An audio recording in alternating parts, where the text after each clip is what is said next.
What's up folks, Captain Blade J52 here, and for this video, this is going to be another addition to our Tanking School and our Tanking 101 series here on the channel and playlist.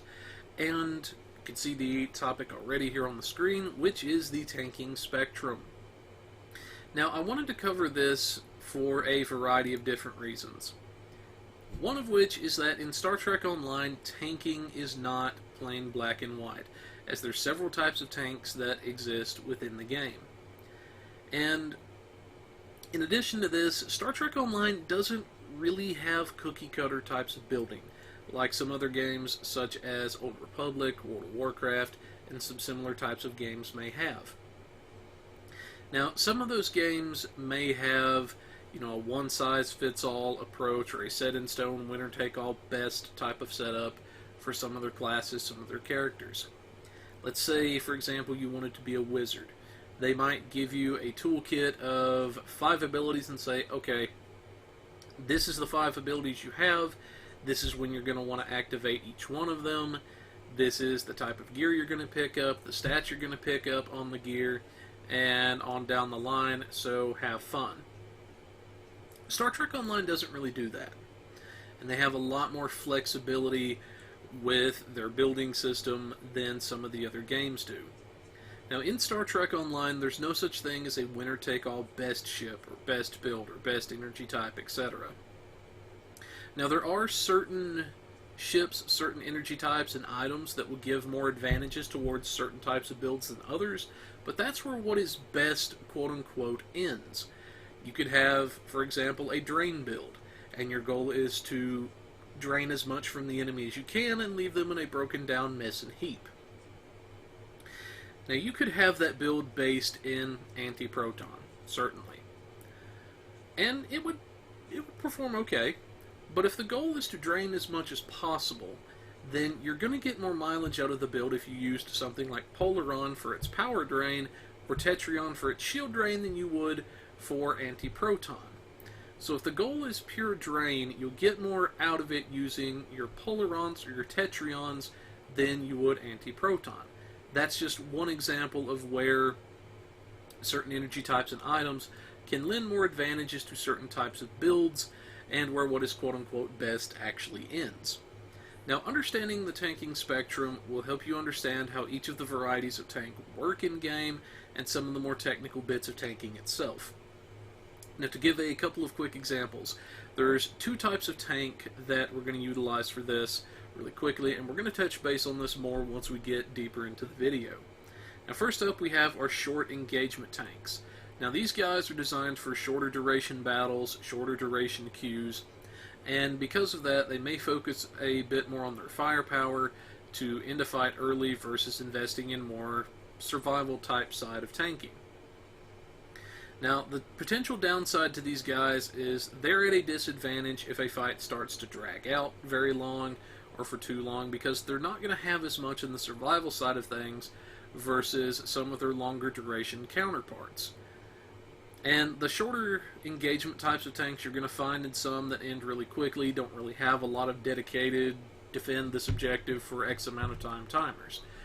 Now, for our longer engagement tanks, these are the guys that are designed to focus on more long-term battles, and they're typically going to focus more on the survival side of tanking versus their firepower, as their goal is to get through the long term, to survive the battle and last as long as they can. Now, these guys are typically the kind of tanks you're going to find in the longer queues, where you may see an objective that is defend this objective from this foe for X amount of time. That's typically where you're going to see more of the long-term engagement type of tanks at. Now, the long-term tanks are disadvantaged in the shorter fights because they're going to be bringing all this extra survival to the table and all these extra powers they're probably not really going to have a chance to use. They're not going to need them. And where the extra firepower may have been a little bit more beneficial. So, both short-term engagement tanks and long-term engagement tanks have value and have their place in the game and are valid choices. It's just going to depend on the individual situation as to which is going to have the better advantage for whatever it is you're trying to do. Now, our non-tanks who understand the tanking spectrum will better be able to understand their own survival powers and how they work, and how to better tailor those powers toward their own needs. Now, when building a tank, there's 3 criteria to consider. First up is your threat generation. Now, your threat generation, quite simply put, is how well you keep the enemy's attention.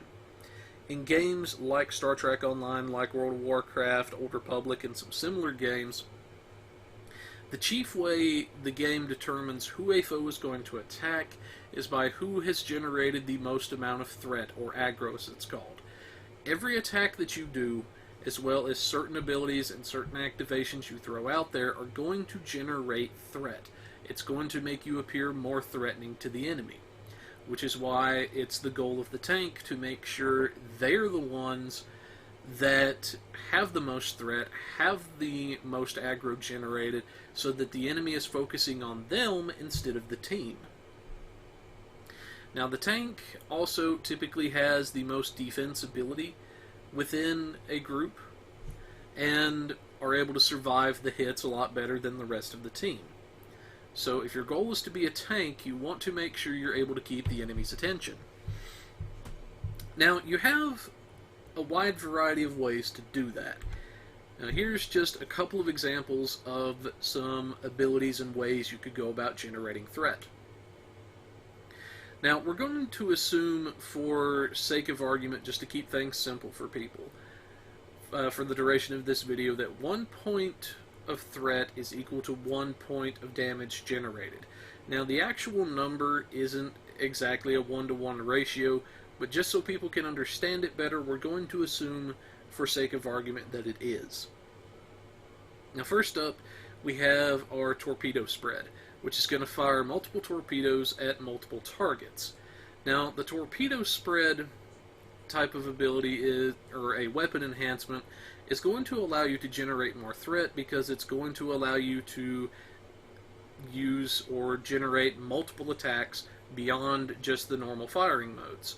So in this instance, let's assume you have a torpedo on the ship that is generating 1 torpedo towards 1 target each time you press the button, and it's dealing 10,000 points of damage.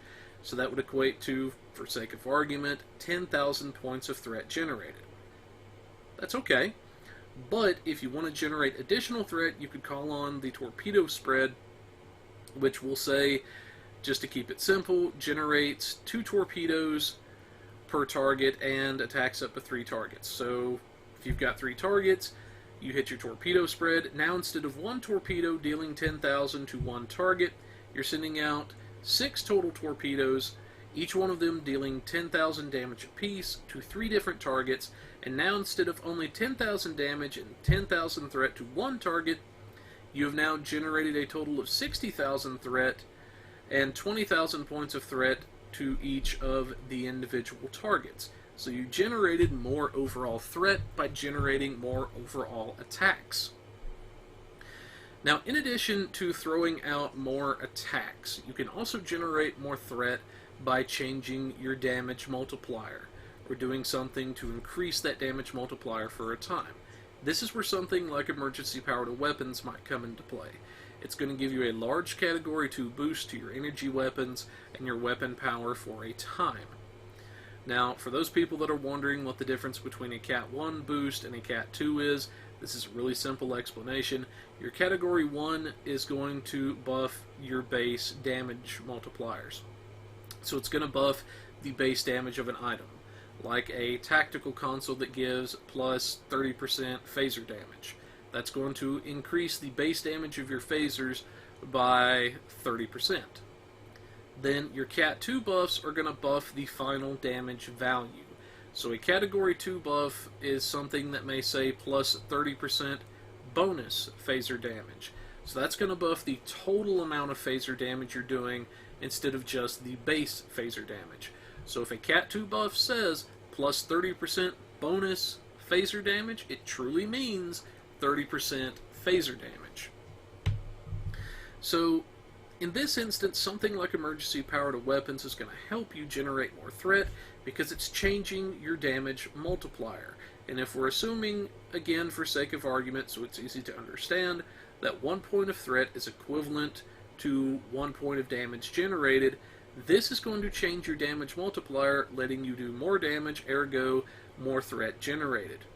Now, aside from just throwing out additional attacks or changing the damage multiplier for the attacks you're generating already, you can also change your threat multiplier and increase that. Now, one way you have to do that is through the History Will Remember trait. Now, I'm not going to read the full tooltip if I could talk, for you guys, but you can do that yourselves. But essentially, it can stack up to 30 times. You get up to 30% Cat 1 all damage, 30% hull regen, 30% maximum hull, and up to 300% threat generation while in threatening stance. So that means between History Will Remember and your threatening stance, you're looking at a 6 times threat multiplier. So that means take our torpedo that was only sending a single torpedo out that was dealing 10,000 points of damage. Well, if you have History Will Remember stacked up and you're in threatening stance, that torpedo is going to generate the same amount of threat as something that is dealing 6 times its damage. So instead of a normal person dealing 10,000 threat with the single torpedo and no threat boosting, our tank is going to be dealing 10,000 damage, but 60,000 points of threat generated in this instance. Now, in case people are curious as to what some of the maximum percentages you can get to are, assuming you have History Will Remember, your threatening stance, and some other type of abilities, you can get up to about 1,000% threat generation before you have to bring consoles and similar types of abilities into play. So that's roughly 1,000% before you touch consoles. Then if you take into account the threat boosting consoles from the embassy, as well as things like your diversionary tactics and so on, you're looking at about 1,750% threat generated. So about a 10 times multiplier or a 17.5 times multiplier for your threat. So that would mean for our hypothetical torpedo, instead of dealing just 10,000 points of damage and 10,000 threat, our hypothetical torpedo for the tank would deal 10,000 points of damage, but 100,000 points of threat generated. So as you can see, with a higher threat multiplier, as well as other ways to boost your threat, it can be, if the tank knows what they're doing and is set up properly, it can be nigh impossible to pull from a tank that is experienced and understands what they're doing. Now, this is by no means meant to be a comprehensive list, but this is just some examples of how you can generate threat to keep the enemy's attention. Now, once you've generated threat and you've got the enemy's attention, the next thing you're going to look at is your damage negation. Now, damage negation, simply put, is how well you ignore damage up front or you reduce it, or how well you mitigate the damage. Now, you've got several ways you can do this, and here's just a couple of examples of abilities that can help you reduce damage. Now, first up we have our Honored Dead, which is a starship trait that you could pick up. It's usually very cheap for Federation officers, Federation aligned officers. For KDF and KDF aligned, it's a bit more expensive to get this, but anyway, using Honored Dead is just the example. It can stack up to 20 times, and you won't lose stacks as long as you're in combat. So you're looking at a potentially a plus 200 all damage resistance rating and a plus 20% hull regeneration. So whenever you do the math, that's roughly equivalent to about 10% across the board damage reduction off of just this trait. And then you get some hull regeneration as well. Now, one thing I do want to say really quickly is that there are going to be some abilities that give you a bit of damage negation and damage recovery, which is our third criteria we're going to look at in just a moment. They may give a large bit of negation and a slight bit of recovery that's going to allow you to recover from damage, but their primary thing that they're known for is their negation, their damage reduction. This is the case with Honored Dead. So you're looking at about a 10% across the board damage reduction off of just this trait. Now another example of something is your emergency power to shields. It's going to give a large amount of power to your shields, as well as minor healing and a fair chunk of damage reduction to your shields. This means your shields are going to take less damage overall. So you're changing your damage reduction multipliers. In this case, you're able to shake off and mitigate more damage up front, meaning that's less damage you're going to have to heal back from. Now, one thing to keep in mind is that negation has a hard cap of 75% reduction. You can never stack up enough negation to hit a 100% reduction and be completely immune to damage. While there are some damage immunities out there that give you a certain grace period where you can't be damaged, negation itself will never get you to a 100% immunity because it's hard capped at 75%. Now, the closer you get to that 75% reduction, the greater diminishing returns you're going to have on some of your abilities. Excuse me for 1 second while I get a swig of Gatorade. Alright, had to wet the whistle, as we say there. But, as I was saying, damage negation is capped out at 75%, and you can never hit that 100% mark. Now, a diminishing return basically means this. It scales non-linearly. So, like, if you remember doing any of those line graphs in school where stuff kind of curved and scaled upwards on some of those graphs, it's kind of a similar situation here. The closer you get to the 75% cap, the less and less effective each of the damage reduction buffs is going to be. That's just a couple of examples. So keep that in mind when building for damage negation. You want to have some of it, but you don't want to go completely overboard with it. This brings us to our third criteria, which is damage recovery, or quite simply put, how well you recover from damage. Now, a couple of examples of our damage recovery is something like your reverse shield polarity. It's going to give you immunity to teleports and converts a large amount of incoming energy damage into shield energy. Now, once you've generated your threat and you've got the enemy's attention, you've ignored and shaken off as much damage up front as you can, that's when you want to worry about your damage recovery. It's like, okay, you've got the enemy's attention. You've shaken off as much damage as you can. How do you repair, how do you recover, and get back on your feet? That's where damage recovery comes in. And something like your reverse shield polarity is going to allow your shields to recover from damage. Once you've reduced as much damage as you can to them, you've shaken it off, you've got the enemy's attention, how well do you maintain your shields? The next thing we have is the hazard emitters.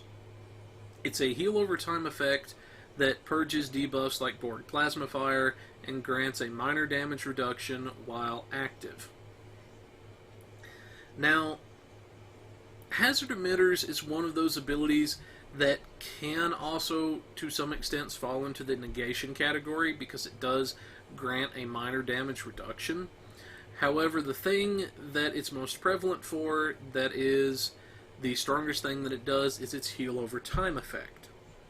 So it's one of those ones that can kind of fall in either category, but leans more towards the recovery side of things.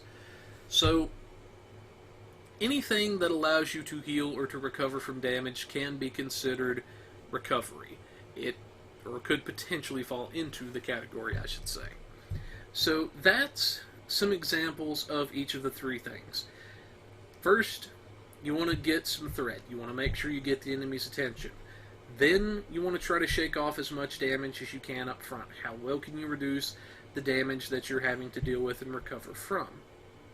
Then, once you've got the enemy's attention, once you've negated as much as you can up front, how well do you recover from that damage? And that's where all of these three come together. Now let's take a look at our spectrum. Alright, had to take a minor pause there, guys. PowerPoint wasn't wanting to cooperate with me for just a second. But this is our tanking spectrum here. Now, this is not meant to be a 3D interpretation by any means.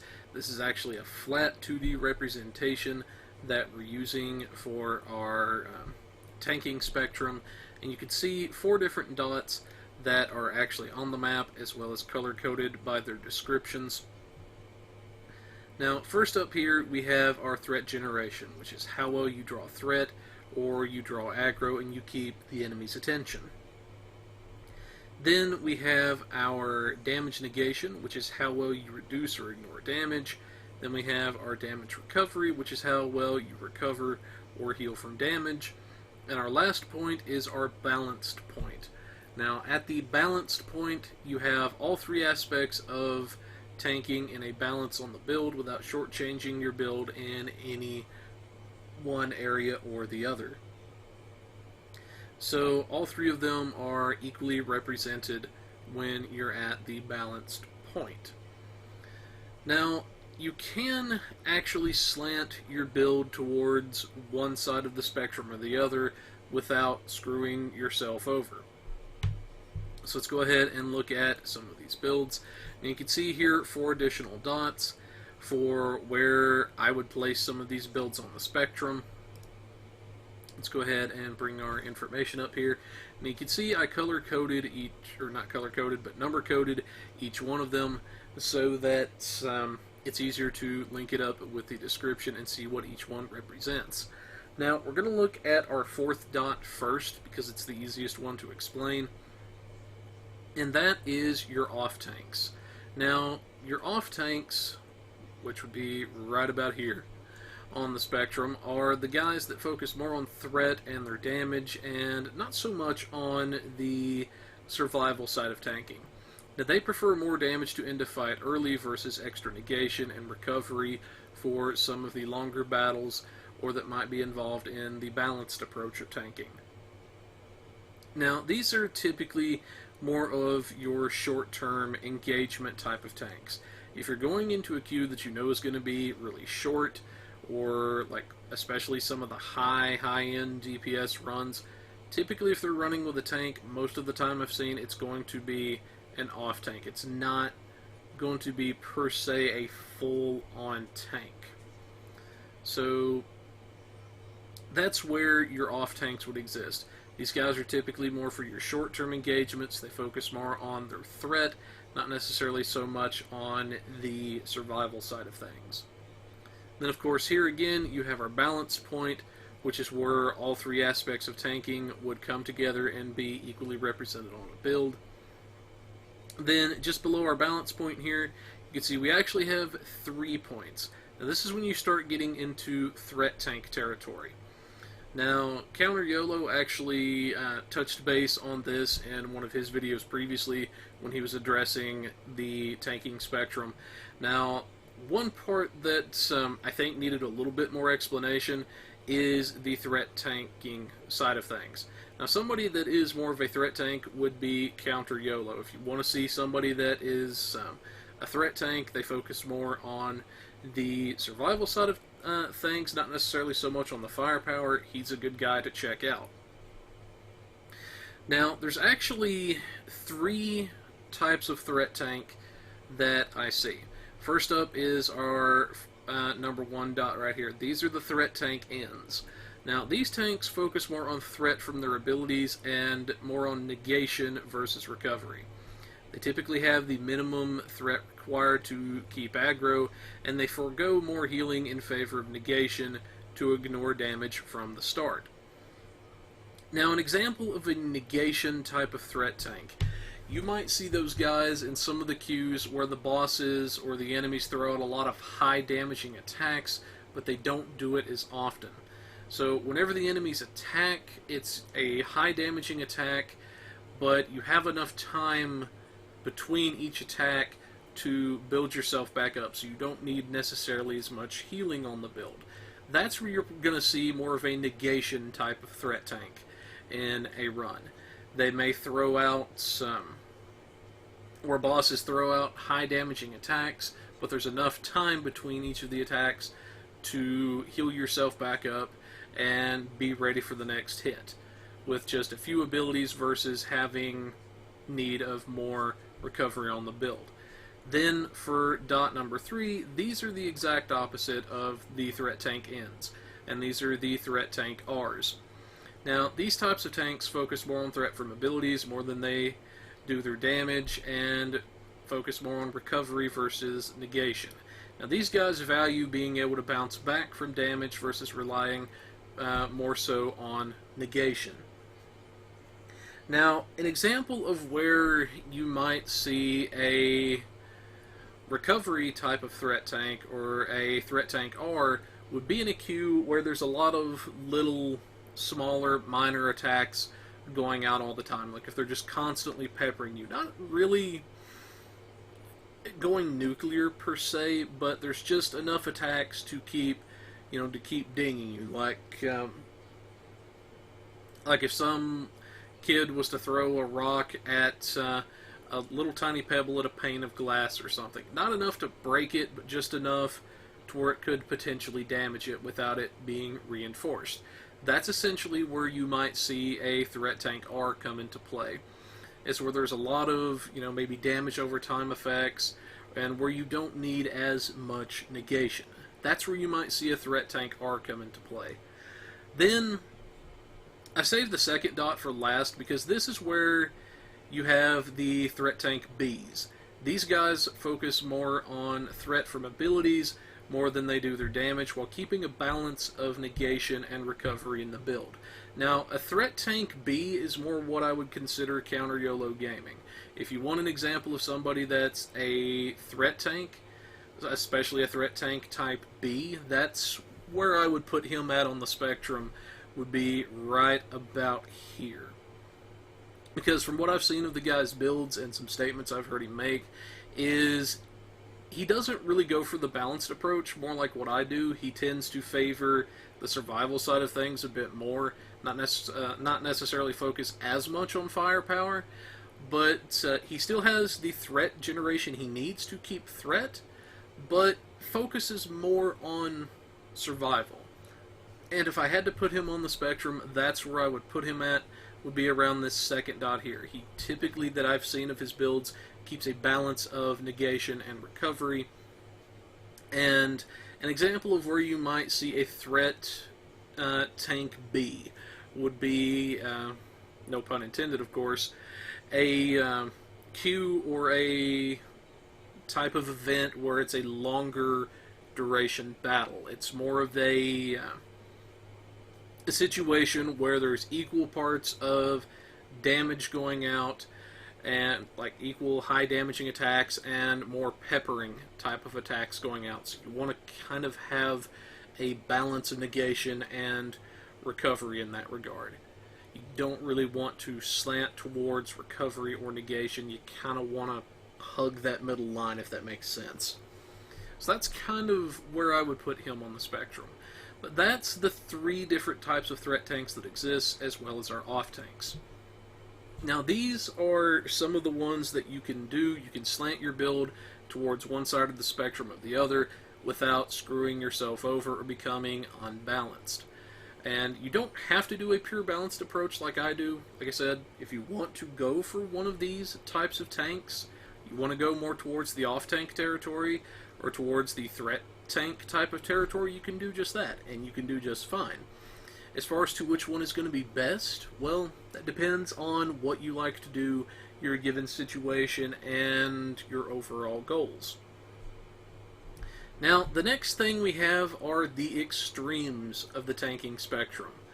Now, for these guys, these are tank builds that have been slanted too far to one side of the spectrum or the other, and have hit the far end of the spectrum. Now, these guys are the farthest one can go on any part of the spectrum, much similar to how gamma rays and radio waves are on opposite ends of the electromagnetic spectrum, depending on how far you go to one side or the other. Or like, another example would be like a political spectrum. You've got extreme leftist on one side, extreme right wingers on the other. That's kind of one example of what I mean when I'm talking about extremes. Now, these extremes of the tank spectrum should be avoided as they are unwieldy, unstable, and ultimately contribute next to nothing in terms of team-based content, especially when you're talking about anything that is advanced and elite level content. Now here we have some examples of where the dots are going to show up. Now this particular dot could probably be a lot higher on the spectrum here as far as for the graphic itself, but I didn't want to put it over top of our threat dots. That's kind of why it's down here. But anyway, going ahead and bringing up the information here, you can see how each one is numbered. Now, first off, we're going to touch base on the third dot. This is our glass tank, as they're called. Now, these are the guys that may throw on a couple of threat boosting abilities, and they think, oh, hey, I'm going to tank, I'm going to draw aggro, and I'm going to do good. Now, they have typically some pretty impressive firepower, but if an enemy so much as sneezes in their general direction, even if they don't get sneezed on, they're like dropping a glass sculpture on a floor and it just breaks into a bajillion pieces. They have all threat generation, but nothing in terms of damage recovery or damage negation. So think glass cannon, but like you might see in the DPS realm of things, but the tank version of that, or the want-to-be tank version, I guess, would be the proper terminology here. So that's kind of what our glass tank is. You know, they look like a tank, and might even be able to sound like a tank, but when push comes to shove and you need performance out of them, they're going to shatter very easily. Now, the first dot here, our number one dot, is our barricade tanks. Now, a barricade tank is a type of tank that can pull threat and has a ton of negation, but nothing in the way of recovery. Because of this, they're basically collapsible barriers that will fall once they're hit enough due to insufficient means of repair. So pretty much think of something that is all damage negation and all threat generation, but they have next to nothing in means of repair. So just like you might see a collapsible barricade at some type of event, like a concert or something, you put too much pressure on it, you hit it enough times without, or hit it hard enough, I should say, you hit it hard enough times, and it's eventually going to fold if there's no repairs or reinforcement done to it. That's essentially what a barricade tank is. They have all negation, all threat generation, but nothing to recover from the damage, and eventually will fold. Then the next one we have is dot number 2 down here, which is arguably the most famous of the extreme tanks, or the tanking extremes, is the unkillable turtle. Now these tanks have nothing in terms of threat generation potential, but are nigh unkillable either. While it takes extreme amounts of damage to kill them, they will never consistently keep threat, if they could even get it to start with, and they have so little damage they can't kill anything and are no more than punching bags for NPCs. They have all recovery, all negation, nothing in terms of generating viable amounts of threat. Now these are the guys that you go in there, you might see one in a queue sometimes, that the NPCs can pound the living crap out of them all day long, but they never die. But on the opposite end of that coin, they never kill anything either, because it's like swinging a wet noodle is how their damage generation, or their threat generation goes. They have no threat generation to speak of. It's like swinging a wet noodle. What are you going to do with that? Then for the fourth dot over here, we have what I call the putty tanks. Now these are the most unstable type of tank because their health spikes up and down wildly in a fight due to not having any negation whatsoever. While they can generally recover very quickly, they're vulnerable to spike damage that occurs in many elite runs. And due to this vulnerability, they tend to run out of heavy heals quickly and burn themselves out faster than the other tanking types, because they're having to burn most of their extreme heals and all of their resources a lot faster in order to stay alive. So these guys are basically all threat generation, all recovery, and they have nothing in the way of damage negation. So that's essentially our four extremes of the tanking realm. Our glass tanks, which are the ones that have basically all threat generation, nothing in the way of negation or recovery. We have our unkillable turtles, which are the opposite of a glass tank.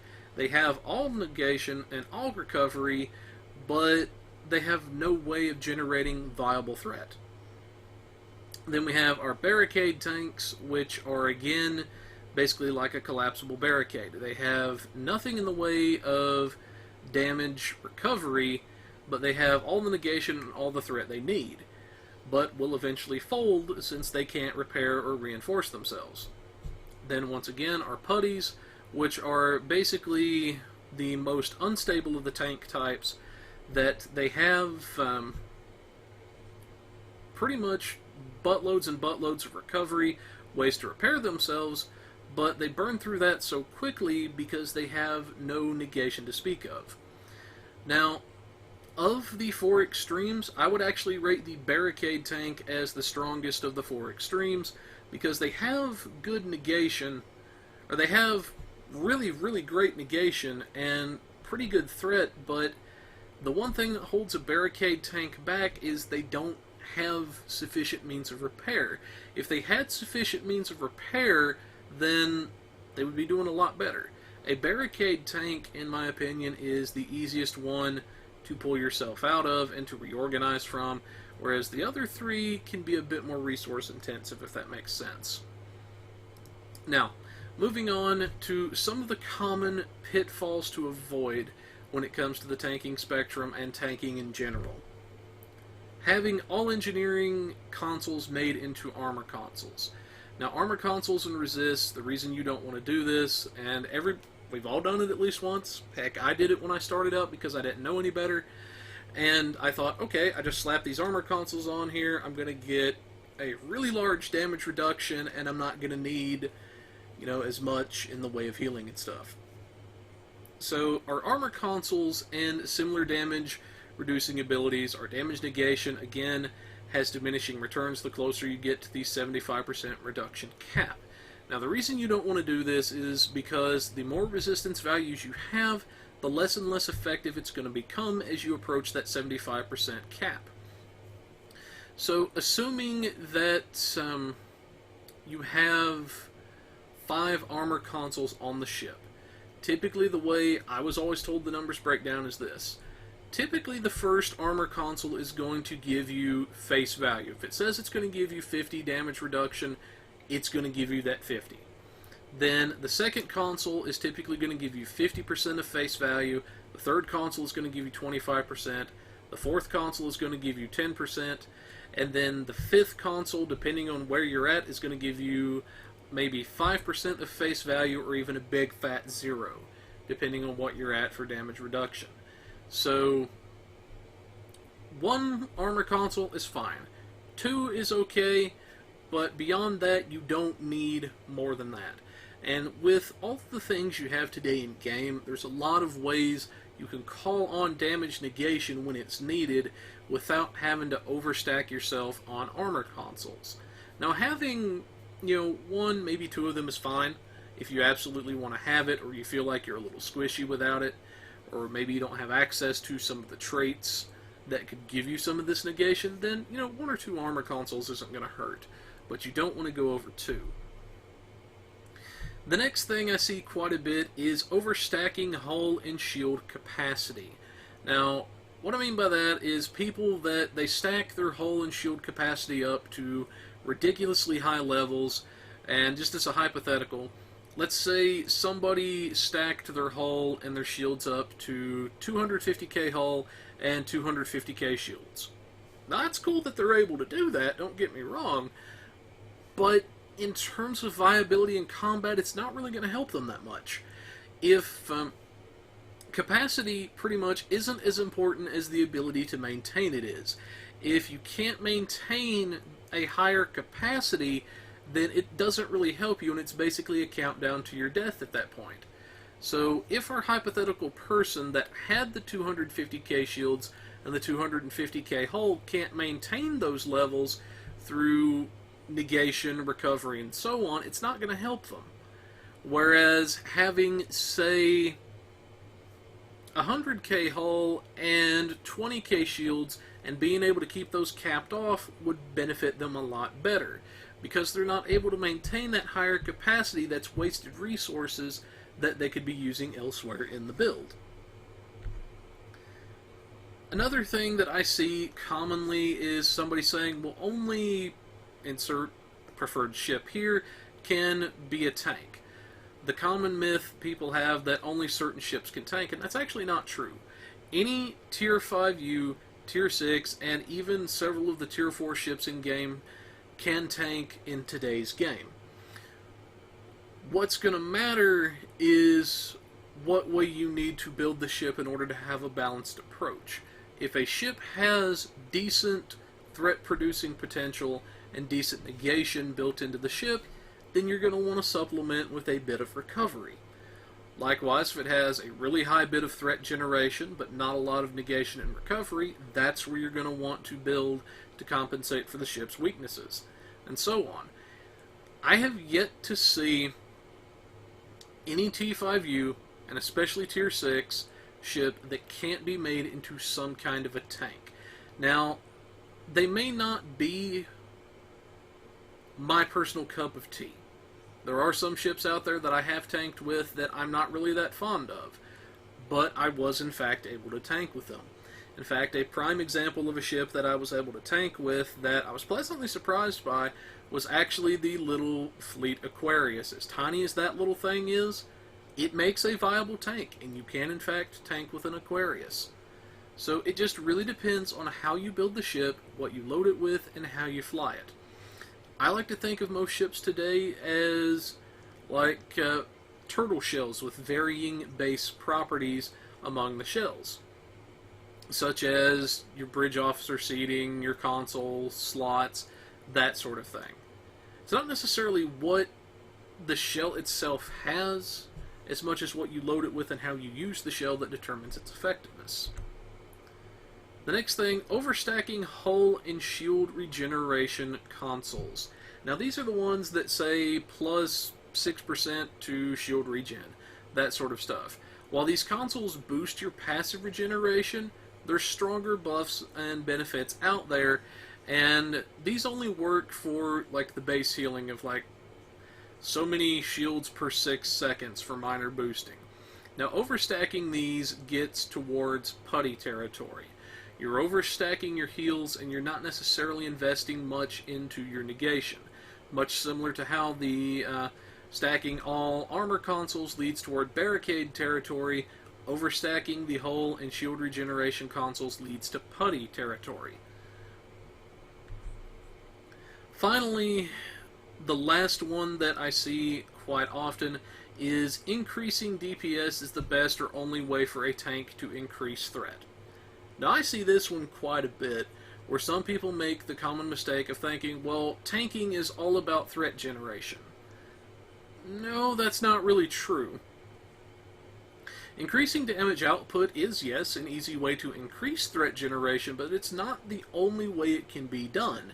And in fact, too much focus on damage leads to a glass tank situation.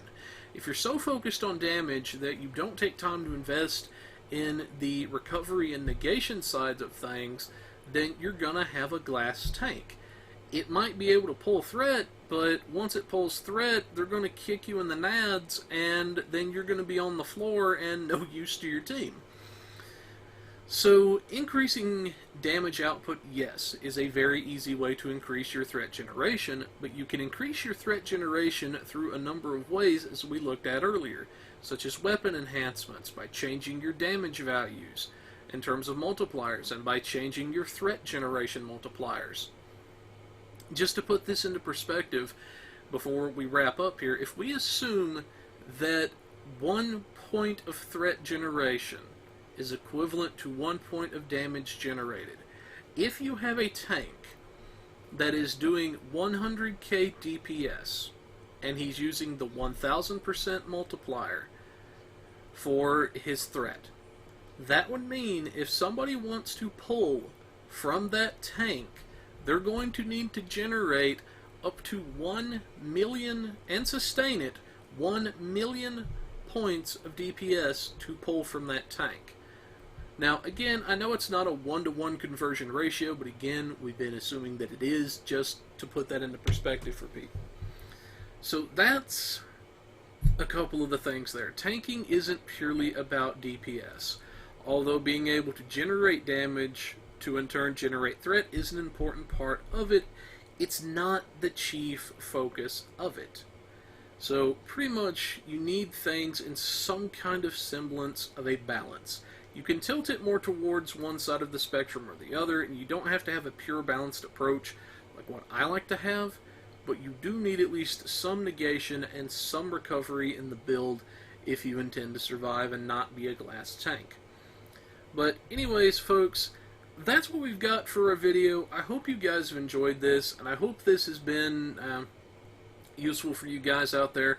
But for now, folks, this is Captain Blade J52 with the Tanking Spectrum, and I will see you guys in our other videos.